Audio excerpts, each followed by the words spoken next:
And friends, our scripture lesson for the day is taken from the Gospel according to John, chapter 10, verses 11 through 18. I am the good shepherd. The good shepherd lays down his life for the sheep. The hired hand, who is not the shepherd and does not own the sheep, sees the wolf coming and leaves the sheep and runs away, and the wolf snatches them and scatters them. The hired hand runs away because a hired hand does not care for the sheep. I am the good shepherd. I know my own, and my own know me, just as the Father knows me, and I know the Father. And I lay down my life for the sheep. I have other sheep that do not belong to this fold. I must bring them also, and they will listen to my voice. So there will be one flock, one shepherd. For this reason the Father loves me, because I lay down my life in order to take it up again. No one takes it from me, but I lay it down of my own accord. I have power to lay it down, and I have power to take it up again. I have received this command from my Father.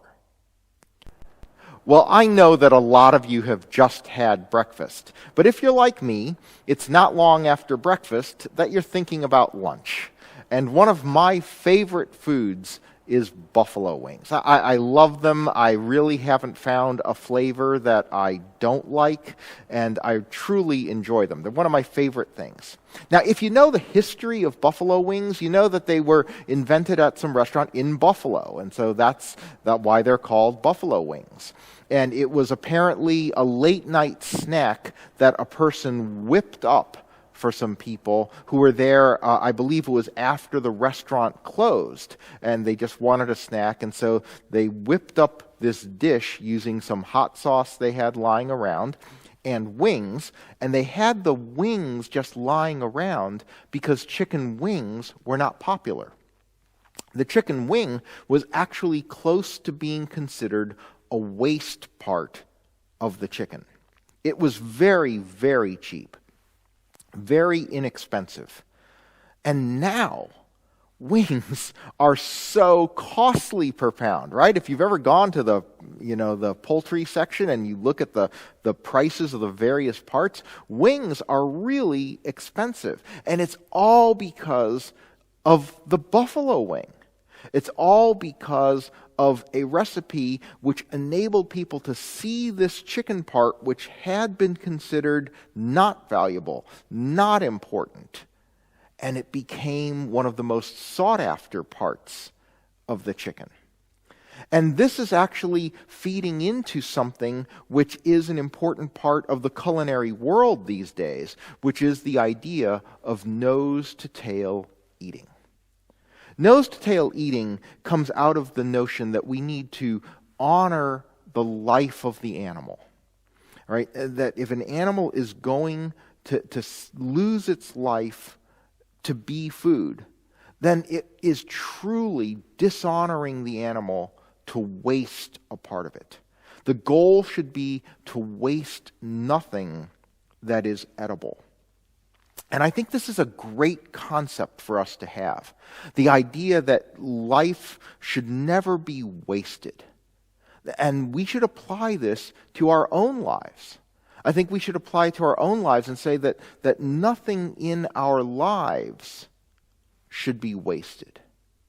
And deciding what is valuable and what is not is something that Jesus tried to point us to in all of his teachings. And in this teaching today, I think Jesus shows us one of the ways in which we can understand what it means to live a life of value. Jesus says that he is the good shepherd who lays down his life for the sake of the sheep. The willingness to lay down his life is why he's good. Now, sometimes when we think about a person losing their lives, we think about that as the waste of a life. And the word that often comes to mind is the word sacrifice. And we've come to associate the word sacrifice with loss, but that's not what sacrifice really means. The root of the word sacrifice, and I've talked about this in sermons before, but I think it's important for us to remember that the word sacrifice is not about loss. The word sacrifice comes from a Latin root, sacer, which means holy. And so we get not only words like sacrifice from it, we get words like sacred from it. It's not referring to the idea of loss, it's referring to putting something to a holy purpose. And so an animal that is sacrificed has been put to the holy purpose of being devoted to God. Right? And when we sacrifice something, what we're doing is we're choosing to put it to a holy purpose. And Jesus talks about the holy purpose of his life having been to lay it down for the sake of the sheep, for the sake of the people, for the sake of you and me. And he says he does this of his own accord. I lay it down of my own accord. That his life is not something that's being taken from him, but rather he is doing it because he chooses to. It's an act of strength. It's an affirmative act on his part. And then he says he also has the power to take it up again. See, it isn't loss. It's about taking his life and putting it to the most important purpose that he can, which is to protect the sheep. To lay it down for our sake.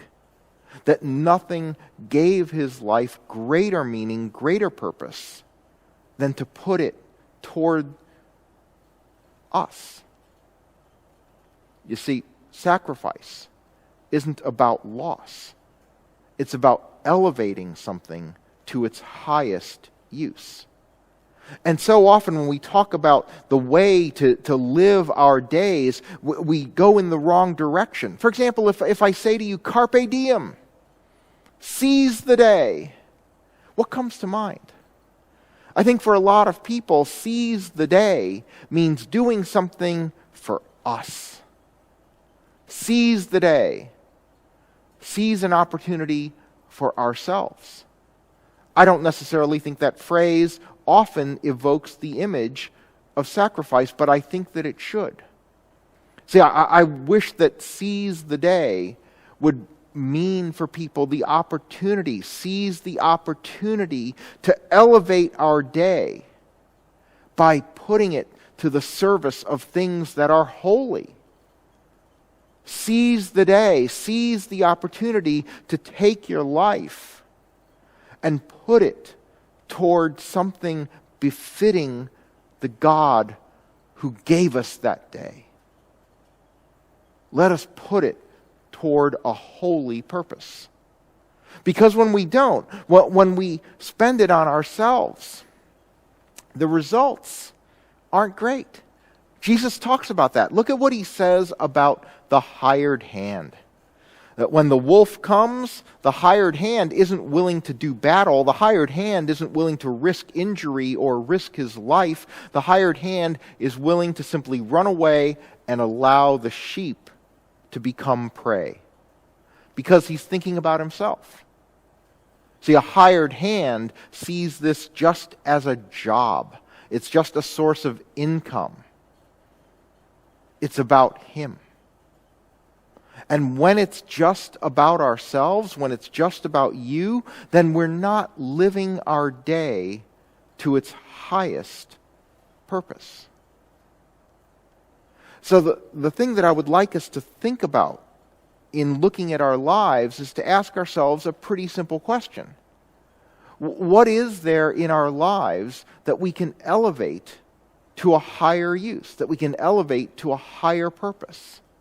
What is it that we're devoting maybe to ourselves that we could devote to something holy? And by holy, I mean the service of love. Love of God, and God says that love of God is expressed as love of others. What can we do to take what we do and put it to a higher use? I think we can think of examples of it. We see it all the time, right? For example, a common one that comes to mind easily is a person who, say, knows how to cook and then uses that in the service of others. And maybe not necessarily at a soup kitchen or a homeless shelter. That's a great way to do it. But, just creating community around a shared table. That's certainly something that we've been missing so much in the last year or so, the year plus of this pandemic, has been the ability to have shared community around a table.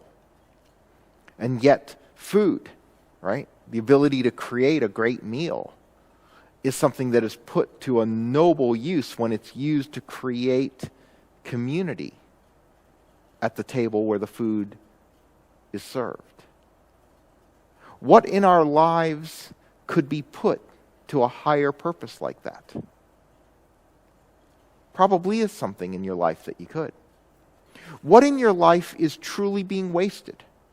Where at the end of the day would you look at your life and say, I've just wasted my time? It hasn't really gone to anything noble. And sometimes wasting our time doesn't take the form that we might think. I think if someone said, to me, boy, did you waste your time today? I might be thinking first in terms of, well, did I just sit like a lump on a log and eat potato chips and watch junk TV? That might be the first thing that comes to mind when you think about wasted time. But I also think that wasted time is time when we're really frenetic to no productive purpose in a godly sense. That when we devote all our time and energy to something that really isn't holy, I think we could consider that to be wasted time. And at the end of the day, I think we want to honor our own lives and honor the Creator who gave us this life by minimizing the waste, by taking the time that we have, by taking the talents that we have, and putting it to the best possible use. Maybe we could think about nose-to-tail living. Now, some of you might hear that and think, is he saying that we would have no time for relaxation or recreation? I'm not saying that at all. Because I think that you can feed your soul in those times. And maybe those are some of the most important ways in which we need to invert the concept of what is work and what is waste. And understand that some of the time that we might think of as wasted time is actually very productive time because it's putting ourselves toward the creation of things that actually matter. For example, if you, let's say, like to spend time gardening, is that wasted time? I don't think so. You're creating patches of beauty in your world. And I think that's something that's very holy. I think that sometimes when we sit back and develop ourselves, we're doing something holy with our lives. And ultimately, we should understand that as we build up the beauty, the compassion, the love that's in the world, that is a holy purpose. And when we miss the opportunity to do that, then we're wasting the time.